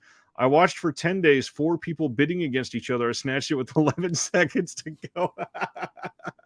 That is awesome. John's picking up Synapse's Phenomena. Nice. And again, there was no real difference. I only picked up the Arrow version for the art. Yeah, that was it. So, like I said, I got some onesie twosies releases in and wanted to share some of the more unique ones. I'm not going to share Alligator in 4K. That's upstairs waiting to be watched either tonight or tomorrow morning. But the first one that I will share, since I just mentioned them, I got an Alligator 2 as well. I may do a review of this one since not very many people are reviewing the sequel, and I kind of like the sequel more. I haven't seen it in a long time, so I'm interested to see if that changes. But yeah, Alligator 2 is in and features on this new interviews with the director John Hess, second unit director Eugene Hess, special effects artist John Eggett, and actor Kane Hodder. I've heard of him before. Sardis says each volume has a feature and 3 shorts. Jesus. 75 volumes. That, man, how much? Well, it's DVDs, but I wonder how much. Can you share how much you got it for? Eric watched Alligator last night. Looks great. Awesome. I can't wait to pop that in. I love that movie. From Shout, I also got, and not one that many people are talking about, the Slapshot Steelbook. I'm really happy that they put this out. I like the art on the front here. I haven't opened this up, but I plan on it soon. I got the J card on the back as usual. Yeah, I don't know why I like Steelbooks so much, but this one from Shout is pretty damn good. I also finally got in. Let's see, it is February 24th, and I think I just got this in 2 days ago. It might have been 3 days ago now. From Tempe Digital. Yep, that's who they have it listed as. From Tempe Digital, their Black Friday titles. Bloodletting, which look at that art on this slip. That is fantastic.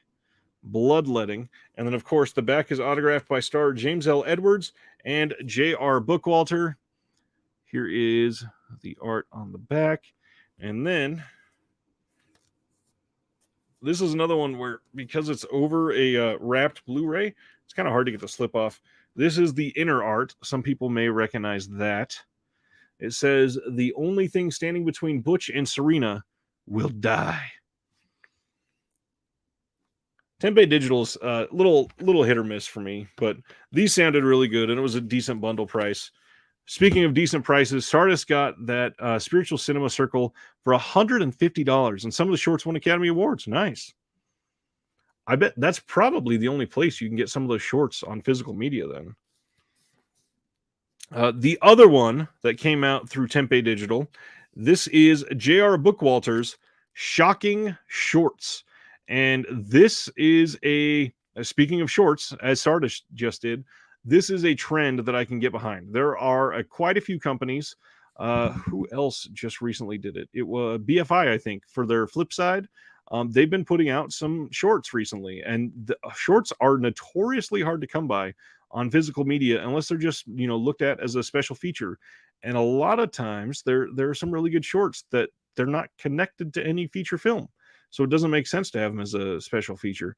So this is the cover art for Shocking Shorts.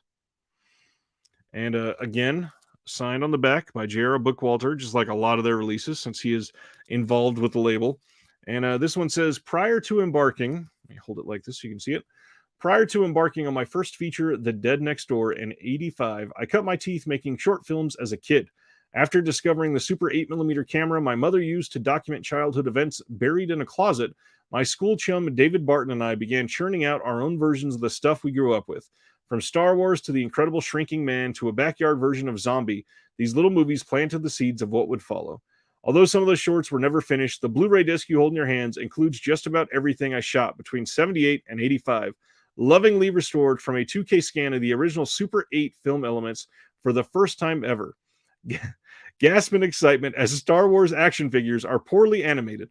Recoil in terror as neighbor kids are lathered in fake blood. Thrill as I finally get my hands on a camera capable of recording sound and begin producing half-baked music videos of my favorite 80s tunes. It's all here for your amusement should you dare to accept the challenge of watching Shocking Shorts. This is probably not going to be very good, but I'm interested in checking it out at least. And I don't think... Oh, they did. So they they put in individual art for the inside as well. This is Bookwalter's Shocking Shorts, now in sound. And then on the back, you can see the level of stardom that we're facing there. John says, I made a girl I was dating watch Aftermath short from Unearthed Films. Oh, John. Oh, John. That's funny. I also got on this week the Never Hike Alone, the Ghost Cut. This is a Friday the 13th fan film, and I wanted to bring something up about this. So, a lot of people have been having opinions about fan films lately, and one thing I will say is we get horror indie directors that are making indie films that are unique and original, and they're not fan films, but a lot of them can't afford to make these releases, and because of that, a lot of them are turning to things like Indiegogo or Kickstarter or something else. And if you see one of these, just to keep the scene alive, please see if you can find it within you to be able to donate, even if it's $5, just to keep it going. It is hard to break into this scene, and then there are a lot of people that complain that we don't have original ideas. When we have people with original ideas trying to get them done, and they don't get the support. It is hard to get the word out. That's why I've shared, I had one of the directors on here, and we talked about his upcoming film that's going to be releasing here in the next month. I'll be talking about that here soon. But it is great that he's able to put that out. But there are other campaigns out there that the goals are not being met, and it's not trying to guilt anybody into that or anything. But if you can support indie cinema, it's how we get some of these directors like J.R. Bookwalter making kids in his whoa making short films with kids from the neighborhood in his front yard. It's the way a lot of these people started. So if you can do some support, I will throw out one right now that I really hope he sees this, because I am a supporter. I threw money at it. Michael Keane, another great YouTuber that talks about boutique Blu-ray stuff. He got a lot of his followers from doing a show just like this, called Bloody Breaking Blu-ray News or whatever it's called. And it is talking about a lot of the announcements coming out. He is an indie filmmaker. He has made, I think, two features already, and he is trying to get money right now to be able to support his next one. And I have donated, and he's not quite at his goal yet. I hope he can get there, but it sounds fantastic. So if you can find it, please seek out Michael Keane. If anybody can put the link in the chat, I would super appreciate that, because he deserves all the support he can get. Again, support indie filmmaking. It's tough.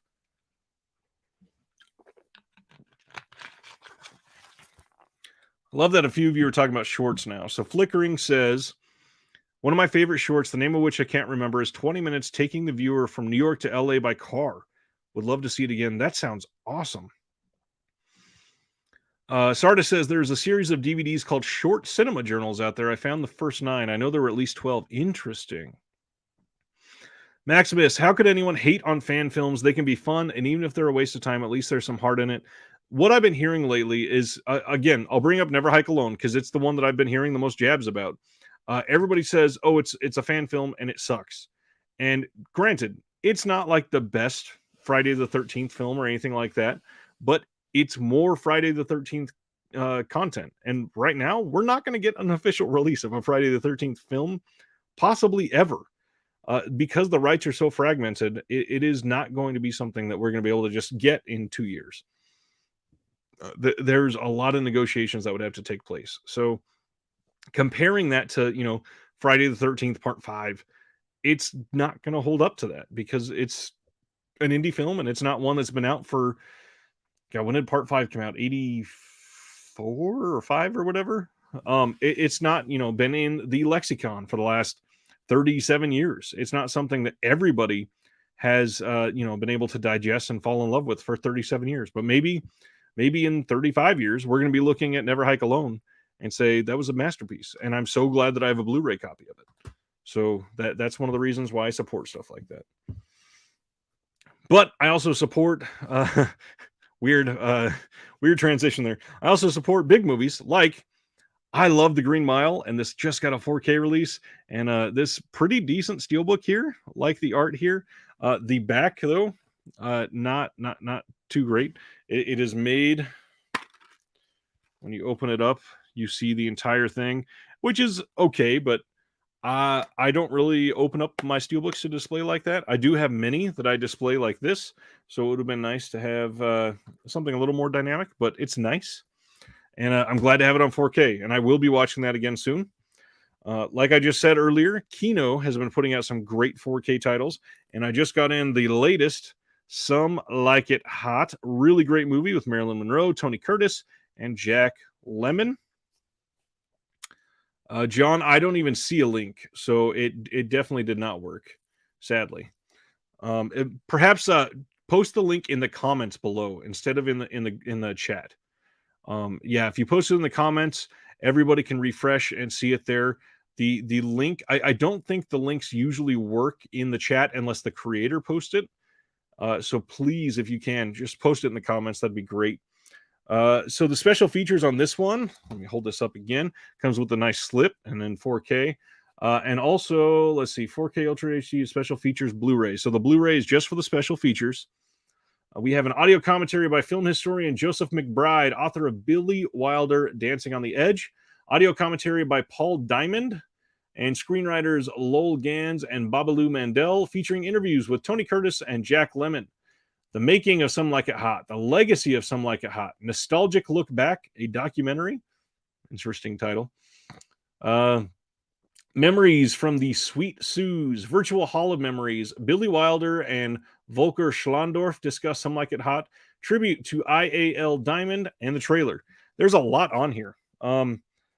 This is great. I'm so glad that we got that.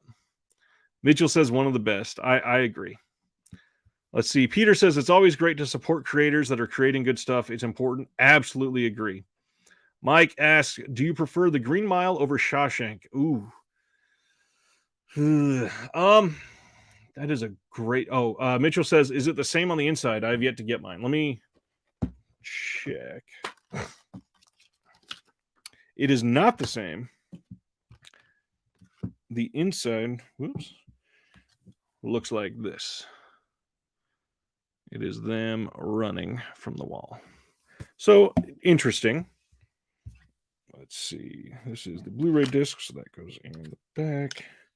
Whew, that spindle stinks. Okay, so preferring Green Mile or Shawshank Redemption. So this is going to be a very convoluted answer. I think the Shawshank Redemption is the better film.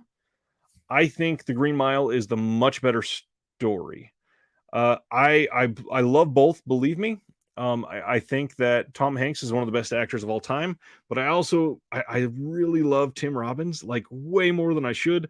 I have so much damn respect for that guy for things like Tenacious D in The Pick of Destiny, that he shows up and does that he was incredible in Nothing to Lose. The comedy Nothing to Lose is amazing. But I think they're both great movies. I think that the emotion and story behind Green Mile is a little more connecting to me. I think that Shawshank is not even by a ton, but I do think Shawshank is a better film. All right. Then I got to cross off one of my missing box sets from Indicator. I think I only have one or two left now that I'm missing. And I got in The Wonderful Worlds of Ray Harryhausen, Volume 1. And let's see. Oh, Mitchell says it's the same art on the inside. I meant Some Like It Hot. I will open that up for you in just a second. This includes... It Came from Beneath the Sea, 20 Million Miles to Earth, and The Three Worlds of Gulliver. And this box set was limited to 6,000, came out just a couple of years ago, and sold very well for them. They have two volumes of the Ray Harryhausen sets, and as usual, they kill it. They got the book in there. They have the 3 individually cased titles in there, and then they've got the limited edition belly band with the number printed on there and everything. This set is great. Okay, so Mitchell wants to know about Some Like It Hot. Let me pop it open. I do think it's the same art before I open it up, but I hope not. It would be nice if it wasn't. Let me see. Big reveal. No, it's the same art. Let me see if it's reversible. Nope, not reversible art. Just the same thing. Nerd is thinking about getting Synapses Phenomena in 4K. Again, jump on it quickly if you are, because it appears to be out of print at the distributor if you want that limited edition. I think it was still available at Diabolic, and I believe Orbit has some on order, but we'll see there. Let's see. I'm a big fan of the Majestic. I hope to see Frank Darabont make a comeback. Honestly, Frank Darabont might. Let me think about it before I make that statement. I think Frank Darabont might be one of my 10 favorite directors of all time. Legitimately, I think he is that good. Like I fucking love The Mist. I love what he did in Shawshank. He is probably the best at adapting King, hands down. The entirety of what happened to him with the Walking Dead thing is shameful, and it has taken all of his time and taken him away from cinema, and it pisses me off. I really hope he's able to come back, because it's a lot. It is so much when you have to devote your own time and energy into getting to clear your name and get what's owed to you and not have something taken from you. Darabont is fucking amazing. I really hope he comes back. Okay, the last two things that I got in that are these onesie twosies to share. I got this one late because it snowed here, so I had to extend my pickup. I got in one of those Lionsgate steelbooks from Best Buy. I got the La La Land 4K steelbook, and this is the plastic slipcover that you see here. And the art on this is incredible. Look at this. When you take this off of the steelbook, for those that haven't seen it, look at the inside. Really nicely done. The front looks good, but then open it up, and here is the entire picture. Both sides of this are just dynamic and engaging and really, really well done. I love this. I haven't seen La La Land in a very long time, so I am probably due for a rewatch. Yeah, this is an interesting one. I love the art on here. I love the cutout of you can see, let me pull up the plastic case. They have the cutout of Emma and Ryan there, so when it goes down, it is perfectly fit on them, and it just looks great. It gives like this texture to the front. I love these Lionsgate 4K steelbooks. Let's see. Couch and Mike are talking about Buried Alive. I think, didn't Kino put out Darabont's Buried Alive? I think so.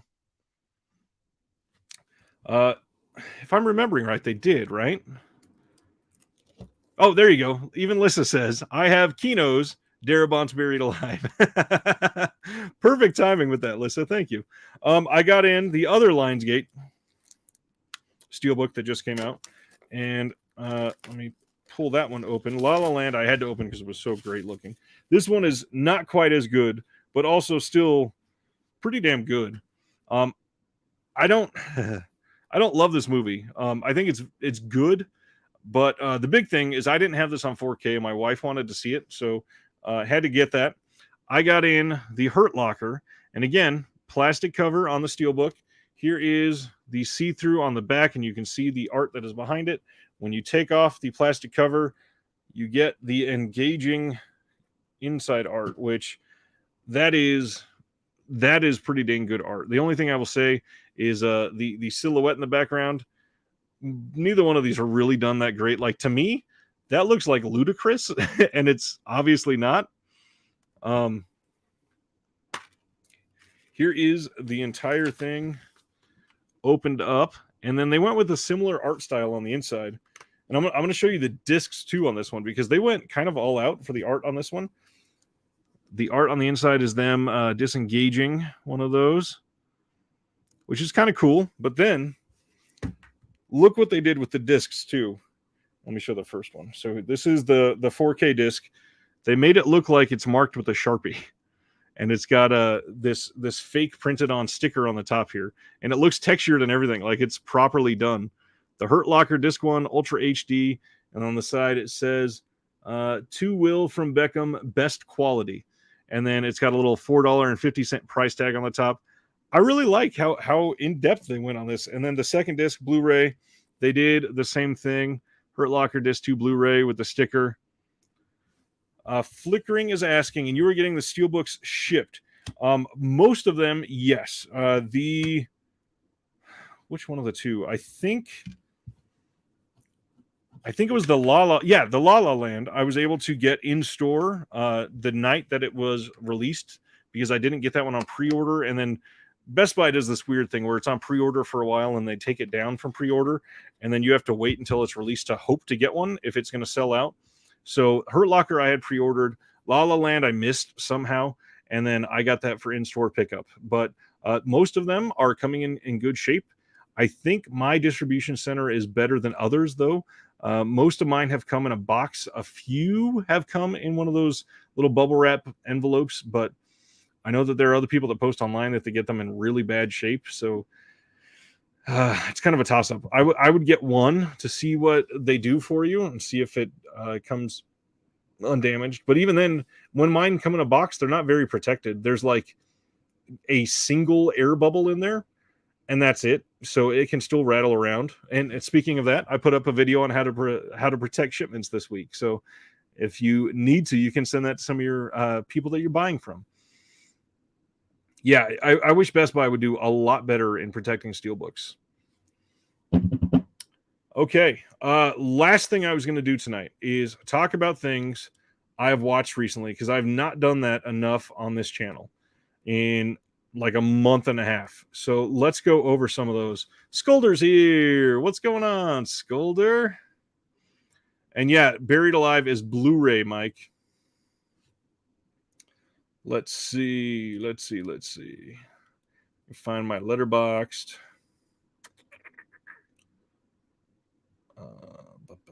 Where is the app? Anybody else watch anything amazing recently?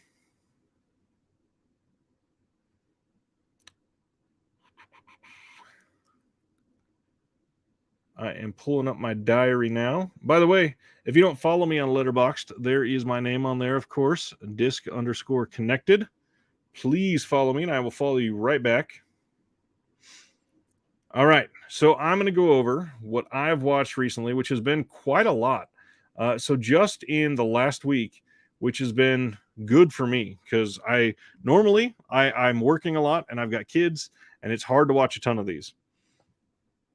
Oh, Ragnar watched Communion. That's on my short list. I got to watch that soon. I think John just got that in as well. Eric watched Nightmare Alley, the new one, I'm assuming, probably. Dave is into season 2 of Kingdom.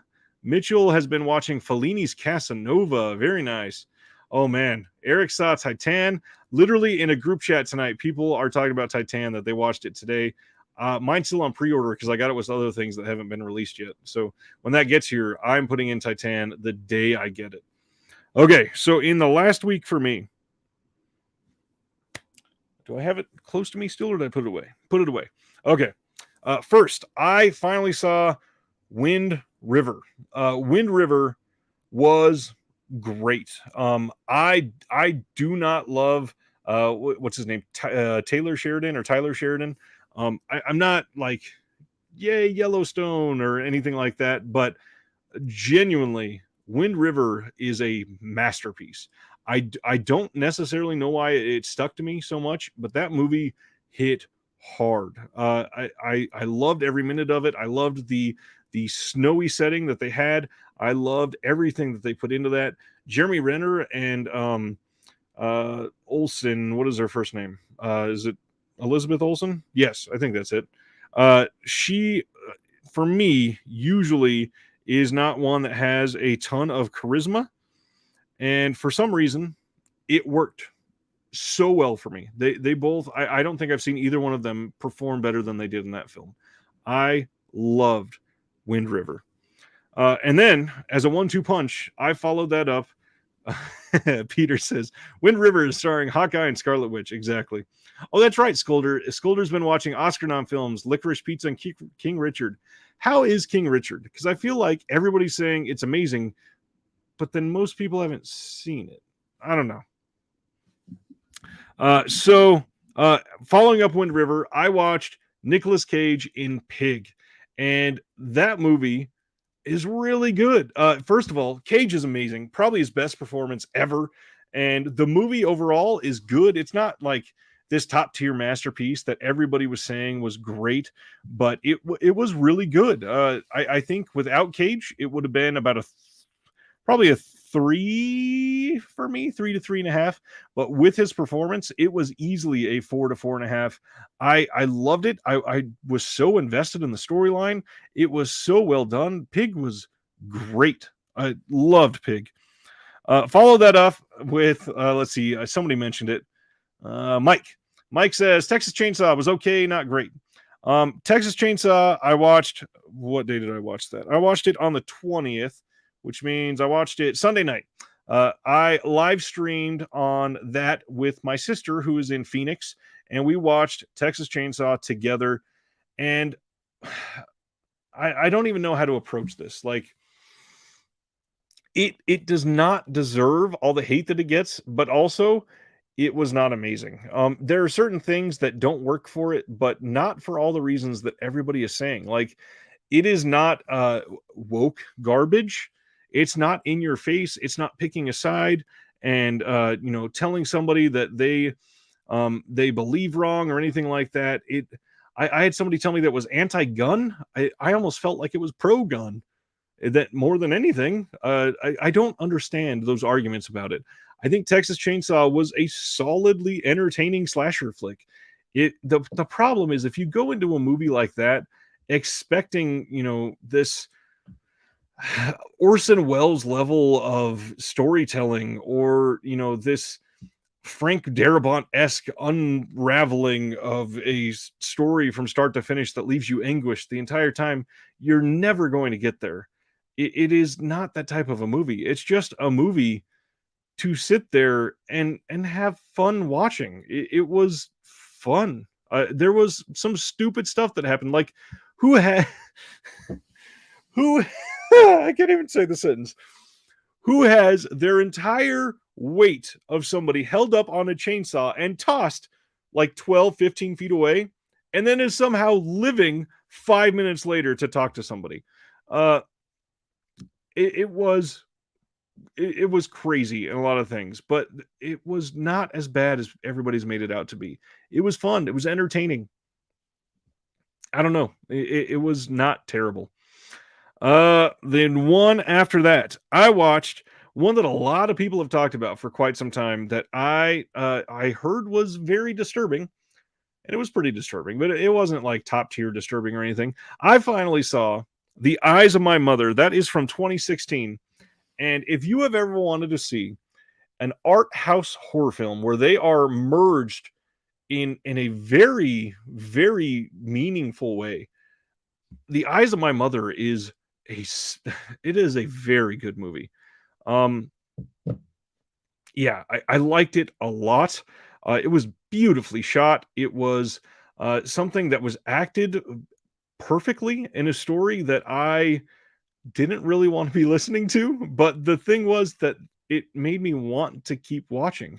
And that is exactly what I want in a movie. And for it to be a great movie, it has to compel me to finish it. And I'm the sort of person that if I start it, I'm going to finish it. I'm going to make myself finish it. But The Eyes of My Mother was great. It is not nearly as depraved as everybody else said it was. It's not something that's filled with like an hour of gore or anything like that. It is something that is filmed to have a lot of the disturbing parts off screen and in a way where you are left to your imagination. And in a lot of cases, that's almost more harrowing than showing it all on screen. So, I mean, honestly, the original Texas Chainsaw Massacre is the perfect example of that. It's terrifying with pretty much no gore. There's so little blood in that first Texas Chainsaw. I'm going to look at the comments in just a minute because there's a lot going by. After that, I watched the newest VSP from Vinegar Syndrome, and that is The Scary of 61st. First off, it is... How do I say this right?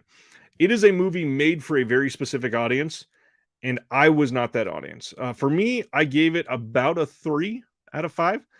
It was not great. It was not the story that I needed to hear. However, it was not nearly as bad as people were saying that it was.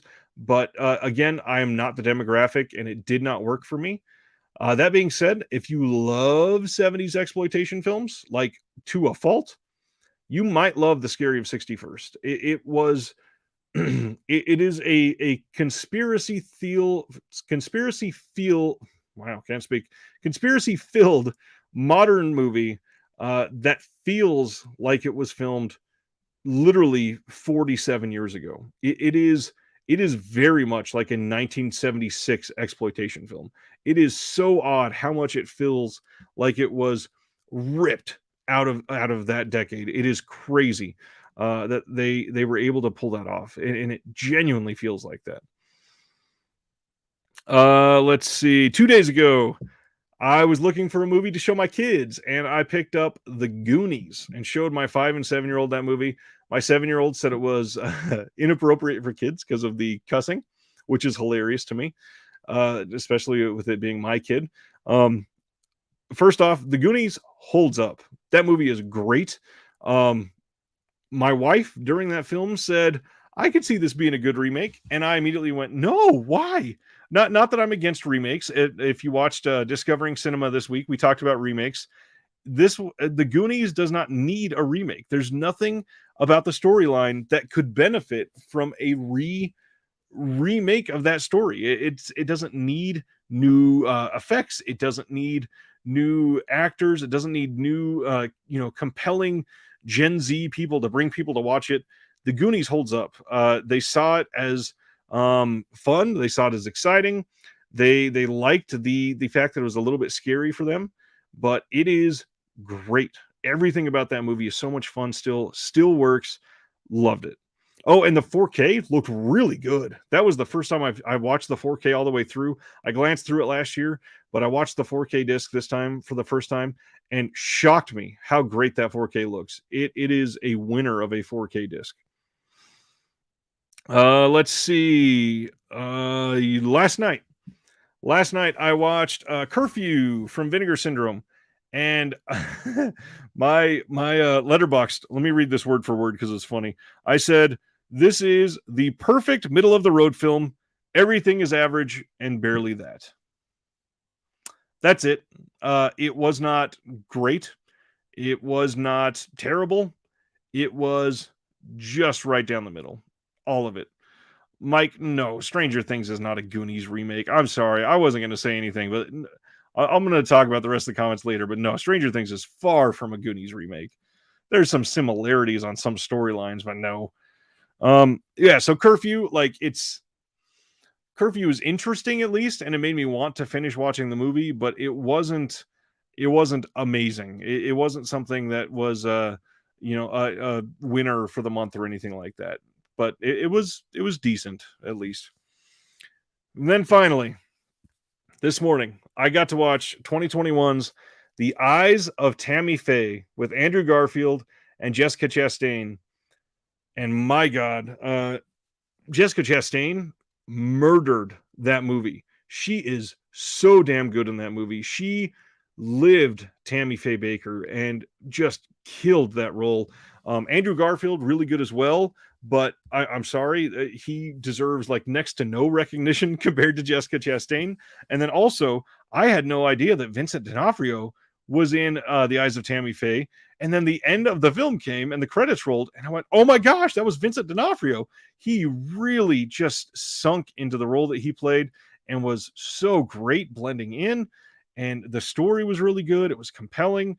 The makeup in that film, obviously, for those that remember anything about Tammy Faye Baker, it was an interesting time for like eyeliner and eyeshadow and lipstick for decades with her, and they nailed her aesthetic so perfectly in all of the different eras. And they had Jessica Chastain playing her from college age all the way through, like going through everything in the 2000s.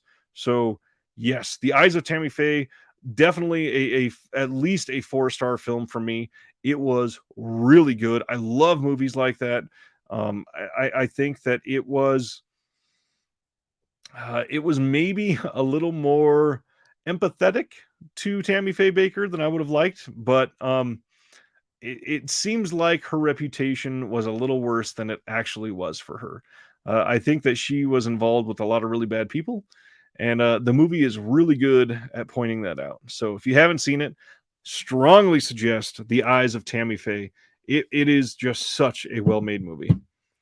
All right, let me look at some of these comments, see what people are talking about here. John thinks Pig is great. Nice.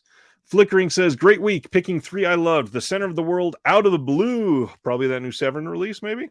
Or BFI, obviously. They put it out too. And The Cooler.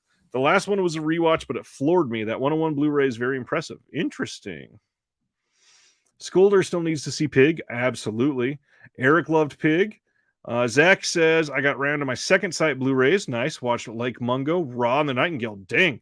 That is a 1-2-3 punch there for sure. Really enjoyed them all, but damn, Nightingale was bleak. Yes, for those that haven't seen it, Nightingale is the first movie I reviewed on this channel, and Nightingale jumped to one of my favorite films of all time. I love that movie, but bleak is putting it lightly. Eric says Anguish from 1987 is a really cool horror movie. Just saw that one recently. Nice.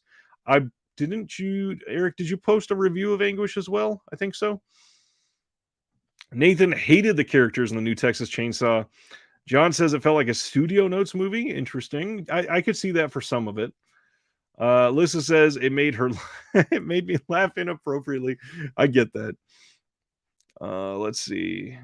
John says, I don't buy a victim of a school shooting to be so easily ready to pick up a gun. I get that, but at least they tried to convey that there was a struggle, and it wasn't just pick it up and go. TCM was okay for Skolder, liked the kills, but characters and story just wasn't it. 2.5. I get that. Yeah, the kills were brutal, by the way. That was the best part of that movie.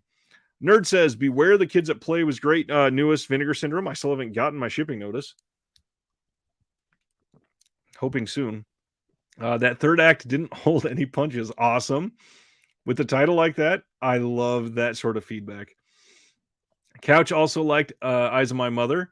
Peter just saw The Matrix Resurrections, and I enjoyed the hell out of it. It's kind of batshit bonkers, and I had a good time watching it with a big bucket of popcorn and soda. I have not seen it yet, so I'm glad you liked it. A lot of people I know hated it. Let's see. Eric says The Matrix was fun. Nice. Sardis says, I watched Chloe and Theo from 2015 about an Eskimo who is sent to the South to tell the elders the Earth is in danger of dying based on a true story. Where I just recently heard about this, and I've not seen that one. Sardis, did that get a Blu-ray release from somebody? Man, for some reason that is really sticking out in my mind. John says, seemed like an odd VSP after 2 great releases. I agree. And speaking of VSPs, as I'm literally wearing my New York Ninja shirt right now, yeah, I don't really understand how the Scary of 61st got a VSP release. Nathan says, I watched the trailer and that was enough. Nice. Yeah, that makes sense. John says his daughters didn't like the Goonies. They're more of a Monster Squad fan. Interesting. Goonies has a loaded cast, says Eric. I love me some Robert Davi. Nathan saw Goonies in the theater as a kid. That would be awesome. Let's see. John says Curfew was solid. Curfew is much better than expected for Eric. Maybe I'm just the odd one out here then. Skolder says, need to see The Eyes of Tammy Faye. I think you'd like it. It is surprisingly good. Again, the makeup is fantastic, but Jessica Chastain, probably a career best performance for me with her. I think that she genuinely pulled that off really well. Peter says, I saw the Card Counter Blu-ray at Target. Kind of shocked. They usually only stock Marvel discs. I did not like the Card Counter. That's interesting that it was there. Oh, Anguish is a Spanish flick. Nice. And Sardis says he watched it on Prime. Okay, so there was not a release recently. That is awesome. I'm glad you got to watch it. I will have to add it to my watch list. Anyways, any other recent watches from anybody? We're just at about 2 hours, which is a pretty damn good week. We've had a lot of people here. As I wait for any final comments, I will throw out again tomorrow. I am dropping I still can't believe number 7 in a series of boutique labels I collect, and so should you. This is the penultimate one coming out tomorrow, and then I've got one more coming for Vinegar Syndrome and all of the partner labels. That will be out either next week or the week after. Lots going on for the channel, though. Tons coming out next week still, tons the week after. I've got stuff scheduled out a while now. There is so much content coming. I appreciate you guys. We are at damn near a year that this channel has been here and growing, and you guys are a major part of that. So I appreciate you. Glad you're here. Glad you're watching with me. Nashi says, John says Nashi stuff for me. I'm getting tired. I said Nashi says. Mitchell wants more Nashi as well. I agree. And from who was it? I had heard somebody just licensed at least one more Nashi title. I think there's one coming. Nerd says, I saw Death on the Nile. I've been wanting to see that. I've been hearing that is pretty dang good this time. And Axe of Vengeance and Nerd enjoyed both. Very nice. All right, everybody. We are at just over 2 hours. Hope you had a good night. Hope you are able to come back next week. As I said, next week is going to be a freaking huge one. There's going to be a lot of announcements this week. So we are going to be watching a lot together over the next week. Please come back next Thursday. Chris from They Live by Film is going to be here. Brian, I appreciate that. I've been putting a lot of hard work into them. Got more coming. John might watch Studio 666. I really want to see that. Dave Grohl was on Hot Ones today. I got to watch that interview too. I appreciate you guys. As I said, lots more coming the next week. Please be here next Thursday. We'll see you guys. And in the meantime, as I always say, from one collector to all of you, have a good night.